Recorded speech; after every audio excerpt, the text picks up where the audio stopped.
Hello and welcome back. This is the week 2 lecture. So today I want to continue talking about annotation and some of these active and critical reading strategies that we were reviewing back in week 1. So by now you guys have had a chance to go through that nuclear waste article that I sent last week. Just a chance for us to practice some of these strategies. That's what we did back in week 1 for our first research journal assignment. So here in week 2, we're going to continue that same type of work, but we're going to move into what's called advanced annotation. So basically, we're just looking for some more things now in the stuff that we read. We're just going to be looking to identify a few more key elements, some important things that we can look for, think about, and ultimately analyze. So by looking at the stuff we discussed today, you'll be able to generate more notes, more annotations in the margins of the page. You'll be able to ask some more questions, write down some more thoughts, opinions, questions, anything else, because we're going to have a lot more to think about and a lot more to look at once we cover these new terms and concepts. So again, a lot of this stuff might still be review to a certain extent. You're going to be familiar with some of these terms. We've talked about some of this stuff in the past, maybe in 101, but we've never really looked for these elements systematically in the stuff that we read the way we're going to be doing now in 102. So we'll just go through these important terms and then we can start looking for these things in what we're reading this week and what we're reading really in all future weeks. So when we're talking about advanced annotation, we start with thesis. This is obviously always going to be important for us with anything that we read. So we always have to identify the argument or the overall point, the overall purpose of an article, a book chapter, whatever it is we're reading, whether it's a source of our own that we found through research, or if it's one of our required weekly reading assignments that I send to you as a PDF. So we can think of the thesis really as the statement of a text's purpose. And we often can just think of this as the overall argument, the central idea, the main argument of a text. We've obviously talked about thesis statements before, but sometimes you might be reading something that doesn't really strike you as very argumentative. So you might be sort of reluctant to use that language to try to identify an argument. But even if you don't think the text is making an explicit argument, there's still a larger purpose. There's still a larger point. There's some reason why the author wrote that text. So what is the purpose? What is the point? Even if it doesn't strike you as argumentative, you can still find a purpose. And oftentimes that purpose can be viewed as an argument. So as I've said before, sometimes we'll be reading things that seem to really have thesis statements. They seem to do what we will often do in our own work, which is announce the argument or announce that overall purpose in 1 or 2 sentences, usually found near the beginning of a piece, but sometimes it might be found near the end, or it might be restated, rephrased near the end. But sometimes when you're lucky, you'll be reading something that has an identifiable thesis statement or something approximating a thesis statement that you can find, make a note about it, underline it, circle it, highlight it, and then you'll be able to work with it. In other cases, you're not necessarily going to find a clear, coherent thesis written in the style that we typically use, but just by reading the article or reading the book chapter, understanding what you read, sort of working through all of these advanced annotation elements, you should be able to reconstruct that argument or that larger point. You might have to put it in your own words. There might not be a sentence or two that you can underline in the text, but just based on your own understanding, you should be able to write down what the thesis is, in your own words, based on what you've read and what you think. So we always need to be able to identify the thesis, certainly when it comes to our own sources, when it comes to the articles and books that we are using on our research papers. We have to make sure that we understand the argument or the larger point being made in each and every one of those sources. So that's pretty standard. If we don't understand the thesis, we're probably not really understanding the overall text, and we can see why that would be a problem. So just make sure you can identify the thesis. Always think about the thesis. The next thing we're going to move into is intention, and this is related to thesis, but it's a little bit different. So by identifying the thesis, you should have an idea or a sense of what the author's larger intention might be. But intention sort of takes us on a slightly different track. So an easy definition for this term is simply, for intention, is simply, what is the author trying to do? What is the author trying to accomplish with this text? So obviously that's closely tied to the argument or the purpose that the author has. So again, related to thesis, but not the exact same. There are a few different potential intentions that we might encounter as readers throughout this semester. So it might be good to just jot a few of these down. These are some of the intentions that you're going to be finding, thinking about, talking about, writing about. So one common intention that many authors have is to explain things to us. So we might see that, and we're going to see that with a lot of our sources. A lot of our sources might strike us as very educational in nature.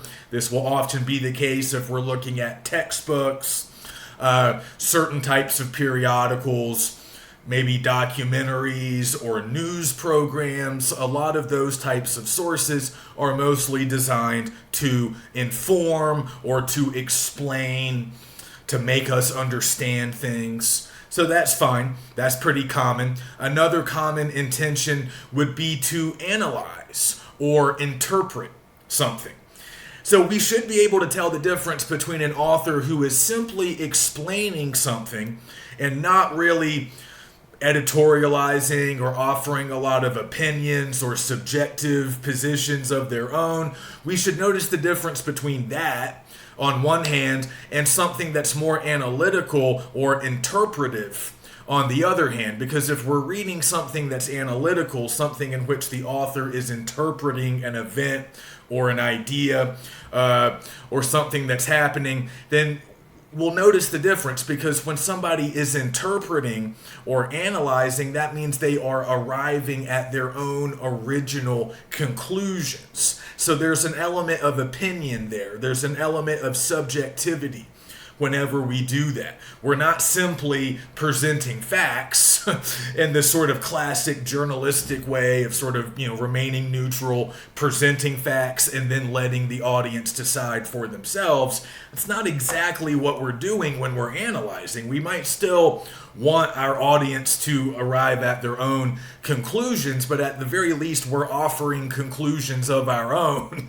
We are presenting our own findings, our own interpretations. That's not the same as just presenting facts. So if you're reading something that's interpretive or analytical, that's a different intention. The author is trying to do something different than simply explain. Now they're interpreting. Now they're offering an interpretation that other people could adopt or, could at least consider. So that's a different intention. And then another common intention that we're going to come across is, of course, to persuade. So anytime we are reading argumentative writing, often the authors are trying to persuade us. They are trying to convince us. They're trying to make us think a certain way, do a certain thing, believe a certain thing. They might be trying to make us stop doing a certain thing, but they're obviously trying to persuade us, trying to get us to accept their position. They want us to accept their argument, their claims, their evidence, and they really do want to change our minds, maybe our beliefs, maybe even our actions. So that's a very different intention than some of the others that we might see. And of course, in some cases, an author might have multiple intentions at once. They might be trying to explain and persuade, or maybe they're analyzing and they're doing something else. Also, remember that a lot of authors are primarily trying to entertain us. So that's another important intention to keep in mind.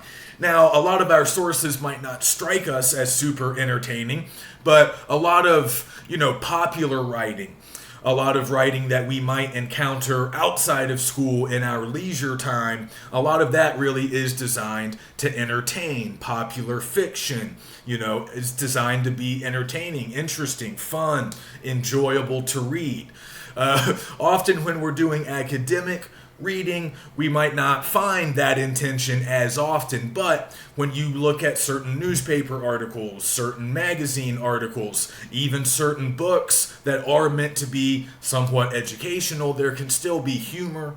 There can still be a sense of humor in some of those sources. There can still be a lighthearted tone or attitude that you might be able to pick up on. So in some cases, even some of the authors that we read, they might want us to laugh. They might want us to be a little bit lighthearted and entertained at times. That could be potentially another intention.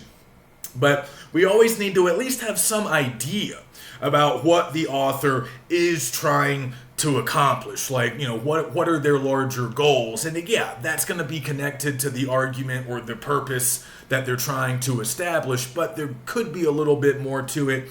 We could make a few additional discoveries or claims based on what we see with intention. But obviously, these two kind of go together. If you can identify thesis, you can probably identify intention as well.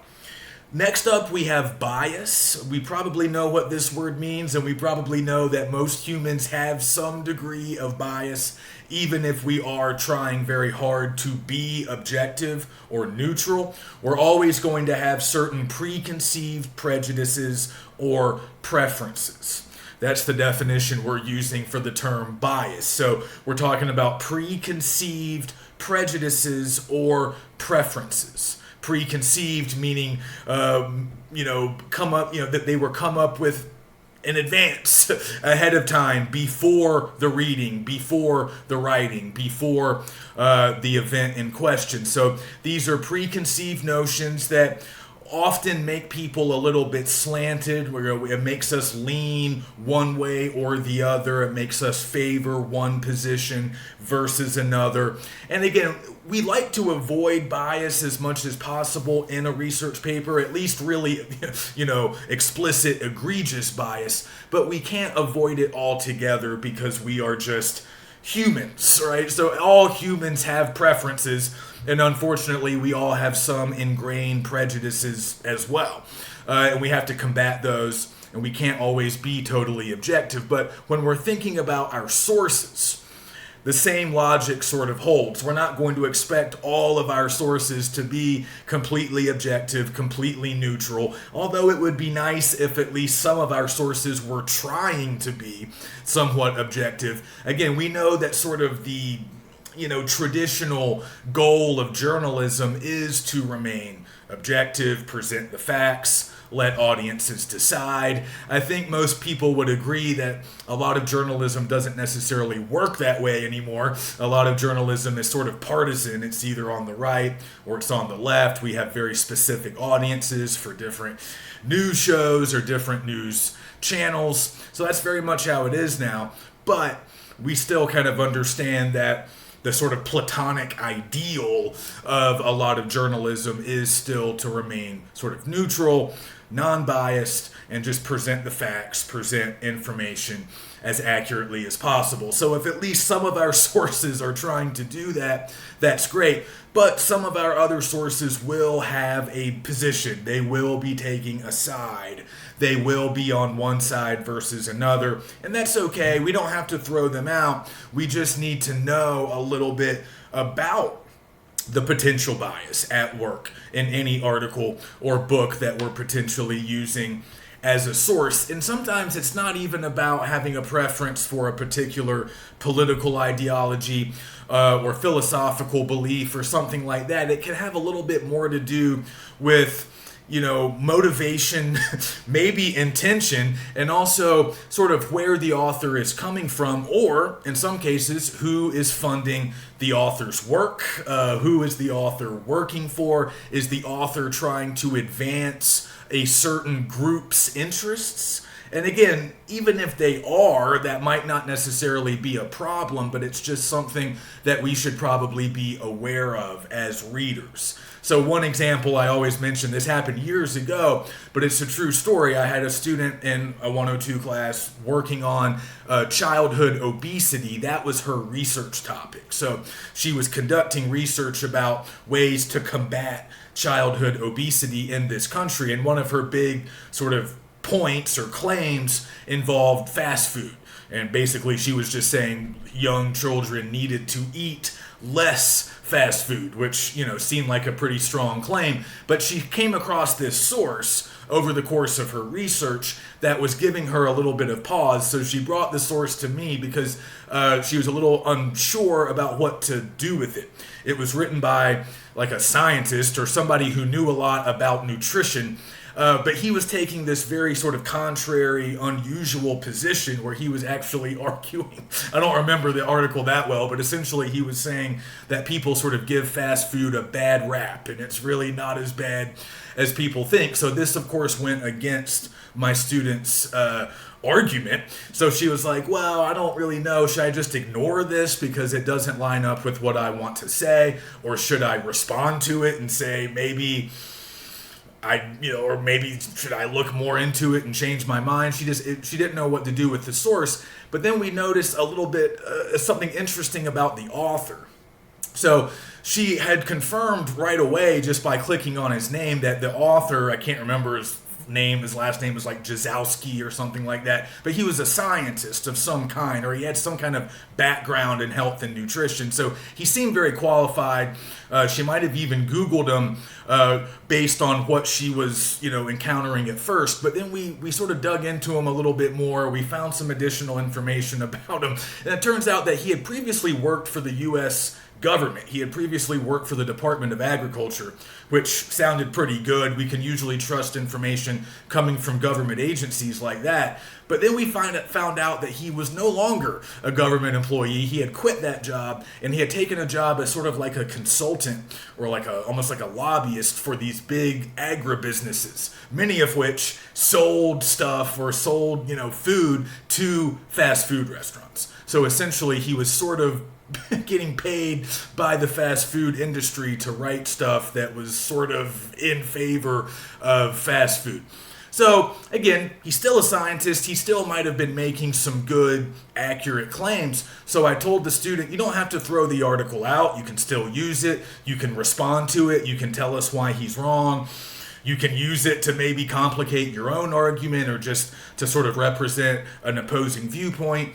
But, you don't have to toss it out. It's just a good thing to know that this guy is employed in the private sector by businesses that profit from fast food. So maybe we're going to look at his research or his article with a little bit more skepticism. Again, it could still be useful to us, that article, but now we've detected some potential bias on his part, because we know who's paying the bills or who's paying his salary now, and if he still worked for the Department of Agriculture, we might have a slightly different perception on his work. So just little things like that. Sometimes just learning a little bit about the author can be helpful, and I'm always happy to assist in that if you guys want more information. But often if you're reading an article or a book published by a journalist or an academic, somebody who works, in that academic discipline, or a scientist, a doctor, typically if they've published one thing, they've published other things. So you can find more information about them, what school employs them or where they work, what newspaper they write for. A lot of that information might be available directly, on the source that you're looking at. If not, I could always do a Google search or find a little bit of additional info to send your way. But it is good to know a little about these authors that we are reading throughout the semester as you're researching. You don't need to be their biographers, but knowing a little bit about them, at least knowing where they work, or maybe checking out something else that they've written, can often work well. Okay, so let's move on to tone. So just think about tone of voice. We can tell a lot by thinking about somebody's tone of voice. We can determine if somebody is angry, largely based on their tone of voice. We can tell if somebody is excited, feeling very optimistic or happy. Sometimes we can detect sarcasm or irony through somebody's tone of voice. So we can determine a lot in everyday speech, conversation, based on tone, based on how people sound. But we also need to think about how the authors that we read sound. We need to think about the tone of these authors. So do they sound angry? Do they sound hopeful or excited, optimistic? Do they sound humorous? Are they making jokes? Are they trying to entertain and amuse us? What does the tone sound like? A lot of our sources might sound rather serious and somewhat dry, professional, academic. That's especially going to be true when you're looking at academic journal articles or, scholarly books.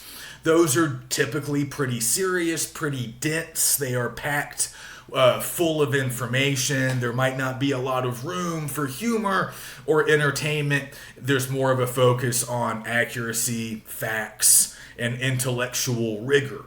So if you're reading an academic source, you might characterize the tone as pretty serious, pretty dry, maybe even a little bit boring, but certainly fact-based, informative, and potentially helpful when it comes to your research paper. On the other hand, if you're looking at a newspaper article or something from a popular news magazine, or maybe even something that was originally published on a website, a lot of those might have a different tone, a more casual, readable tone. There might be some humor. There might be something that's a little more attention grabbing or interesting to us, to our ears. So that's another thing we're going to talk about as we move into audience, our final element for advanced annotation. We can tell a lot about audience based on tone.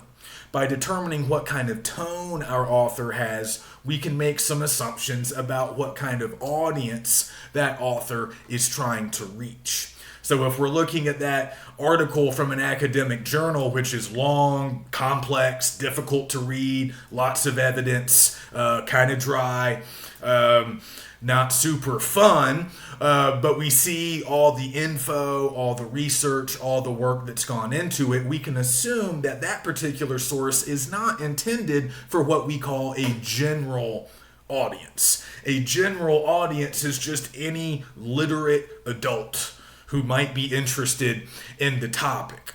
So that would be newspapers, that would be magazines, most websites, and the kinds of books that show up on the New York Times bestseller list, or the kinds of things you could just walk into Barnes and Noble and purchase. Those are popular types of publications. You don't need any advanced knowledge or special skills to be able to read most of that stuff. Now, again, I say literate adult because if you're just a kid, if you're a teenager or even younger, you're not going to understand a lot of what you're reading just because you don't know as much about the world. So obviously you have to be able to read, and you need to be at least probably high school age to typically sit down and read a magazine article or a popular book that's intended for adults. So as long as you check those two boxes, you're good to go for a popular or general sort of publication. It's intended for any literate adult. But with academic sources, stuff that we're going to be looking at a little bit through our research, we can consider that stuff to have more of a specialized audience. It's not written for the general public. So we're talking about academic journals. We'll discuss these more in the weeks to come, but these are like peer-reviewed academic journals that are usually written and edited by professionals in the field, scholars, professors, doctors, scientists, people who know a lot about that particular discipline. And then those articles or the books those types of people write are often used by other professionals in the field, other scholars, or maybe advanced students who need some of that stuff for research or other class-based purposes. So that's a more specialized audience. We're just talking about students, professors, experts. It's a much smaller audience, and it's much more specialized. Everybody within this audience knows a fair amount about the topic that's being approached. This is, an academic crowd, students, professors, other people who have a high degree of knowledge, or they are developing a high degree of skill in that particular area. So when we look at, more specialized or academic audiences, right, that's stuff that's not intended necessarily for entertainment. It's not beach reading. It's really intended more for research, for school projects, or maybe things pertaining to those particular professions or fields at sort of the highest levels. So we're going to see examples of both. We're going to find stuff that is intended for a general audience, and then we're going to find stuff that's intended for a more specialized academic or professional audience. And we'll be able to use sources from both of those categories. But again, stuff like tone and even some things that we might learn about the author will help us to know what kind of audience the author is trying to reach. If the author is a journalist who writes for a popular newspaper and he has a pretty casual, sometimes entertaining tone, we can assume that that particular author is trying to reach a broad, general audience. But if the author is a doctor of medicine and he's writing something very specific about a particular condition or a particular breakthrough in medical technology, something that's not necessarily going to be intelligible or interesting to just anybody, that's probably intended for a specialized or an academic audience. Not just anybody, but people in that field, people studying to go in that field, or people doing research in that field. Okay, so by starting to think about those elements, we can continue, like I was saying, to write down good notes, but we'll also be able to really set the stage for better analysis. When we need to start analyzing our sources and learning more about them, we'll be able to look for these things. And by looking for these things, we can generate original ideas about what we've read. We can come up with more to say, and we'll have a better understanding of all of our sources. We'll be prepared to actually do things with these sources. We can use them as evidence. We can use them as an opposing viewpoint to argue against. We can use them to illustrate our own points, whatever we want. But it is a process. So by doing some of this critical reading stuff that we do remember from 101, that's our building block, that's our foundation for a lot of the important reading that we are doing in this class. Again, it's important to be an active, critical reader, but that means more than just underlining and jotting down a few random notes. Now, let's get more specific and precise with our note-taking by thinking about thesis, intention, bias, tone, and audience. And then one other thing you can always observe and jot down whenever you're reading something for research is the topic. That's probably where you want to start. But just make sure you're not confusing the topic with the thesis. Okay, so for example, what we are reading this week, The Wisdom of Crowds, the topic of that article is the collective intelligence of crowds. How crowds can do certain things, right? That's the topic, right? Crowds.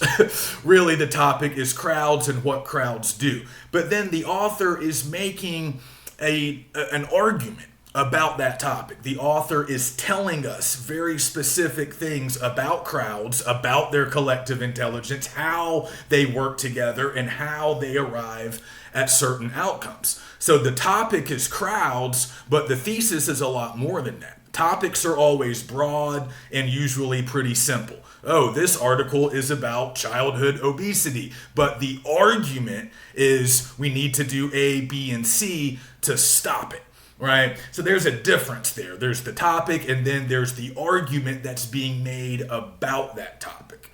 So you can always start with the topic. You can always jot that down, keep that in mind. But when you're thinking about the thesis, push beyond the topic and ask yourself, what is being said about the topic? What argument is being made, or what larger point or purpose is achieved in relation to that topic? Because that's the thesis. The thesis is always going to be more than just the topic. All right, so as long as we're clear on those, we can move into the week 2 research journal. So what I thought we could do this week is a little reading and a little watching. So hopefully this will work out. I want you guys to read the article. It's actually an excerpt from a book, but we'll just sort of treat it as a brief self-contained source. I want you guys to read that. It's at the beginning of Reading Sources Part 2. So if you open up that PDF file, it should be right there on page 35, the very first page of the PDF. You should see that book excerpt from James Surowiecki, who is a financial journalist. You can learn a little bit about him. They have a little brief biographical blurb telling you some of the papers that he's worked for. And then you can start reading the actual piece. So first we're going to read The Wisdom of Crowds, and that is from a book that he wrote. And then later I want us to watch a TED Talk that Surowiecki gave on pretty much the same topic. He's still talking about crowds, but he's making a slightly different argument in the TED Talk. So these are both good sources to practice with. Obviously, the first one is a piece of writing. We need to continue to practice our critical reading skills, and we can do that with The Wisdom of Crowds there on page 35. But also, I want us to get a little bit of experience working with videos, because there is the possibility that we could use some videos as sources. Now, these are going to be a little bit hard for you guys to access, but there's a chance that I could send some videos just like I'm sending this TED Talk from Surowiecki, and there might be a way that we could get some of those to you guys. But just in general, talking about research in general in the modern day, a lot of people end up using videos, documentaries, news programs, educational films. Those often function very much like the textbooks and the academic journal articles that we also use as sources. So, I know you guys have some access to television programming, so that could help you, stuff like National Geographic, but there's also a lot of other educational films that are out there, and I could potentially send some of those down if we are able to sort of make the technology work. So that's something we can explore later on down the road. But it's a good skill to develop, sort of working with a video as a source, because you can still annotate, you can still ask questions, you can still implement a lot of those same critical reading strategies that you would use for a book chapter or an article. Obviously, when you're watching a video, you cannot literally underline things or highlight things, but you can jot stuff down. You can still take notes. When you hear something important, you can write it down. You don't have to quote it directly, but you can put it down on paper in your own words. You can jot down explanations, thoughts of your own, comments that occur to you as you're watching. Also, again, questions. If there's anything unclear, he might mention some things that you're not immediately familiar with. The video and the writing, they're a little bit older. They're a little bit dated. So the TED Talk is I think from 2005 maybe. And he's talking about the tsunami that had recently occurred in Southeast Asia. It mostly affected like Thailand, maybe Sri Lanka, parts of Indonesia. Some of you might remember that. I vaguely remember it. It happened, I don't know, in like '04, maybe '03, like, 17, 18 years ago. So not exactly recent, but that is what he's talking about. He's talking about the tsunami and what happened right after the tsunami.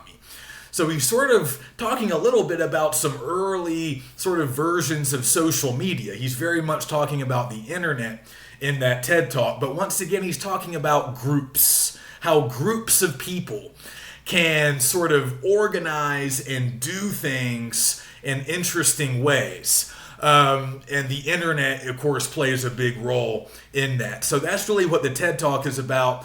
The wisdom of crowds is related but different. He's still talking about crowds, but he's, strictly talking about like groups of people in public, like in a school or a subway. But he's making similar points in each venue. So we can do a lot of the same work. We can annotate, ask questions, maybe write brief summaries for each text, because that's always a good thing to do. When we're working with sources, just like we did last week with the nuclear waste article. So we can practice all of these critical reading strategies, but also we can start looking for these advanced annotation elements. So as we're both reading and watching Surowiecki, we can think about thesis. What is his argument in the wisdom of crowds? What is his argument in the TED Talk? We can think about his larger intentions. What's he trying to do? Does he want to persuade us? Does he simply want to explain things to us? What does he want? Think about bias. Again, we don't have to know a lot about him beyond just what he does for a living and who his past employers have been. So we can think a little bit about not just the fact that he's a journalist, but the fact that he's a financial journalist. What does that mean? How might that be connected to his interest in crowds? Something to consider. Also, his tone. You might notice that he's trying to inject a little bit of humor at times. I would argue that he might not always be totally successful in his attempts, but he is trying. He's a journalist. He's written for some pretty popular newspapers. So, use that knowledge to help you decide what kind of audience this is intended for. So what I actually want you guys to do, if you look back on page 35, the first page of the Reading Sources Part 2 PDF, right above Surowiecki's text, you'll find a little checklist. 8 questions that you could ask yourself really after reading anything. But for the the week 2 research journal, I just want you guys to answer those questions in relation to Surowiecki's wisdom of crowds.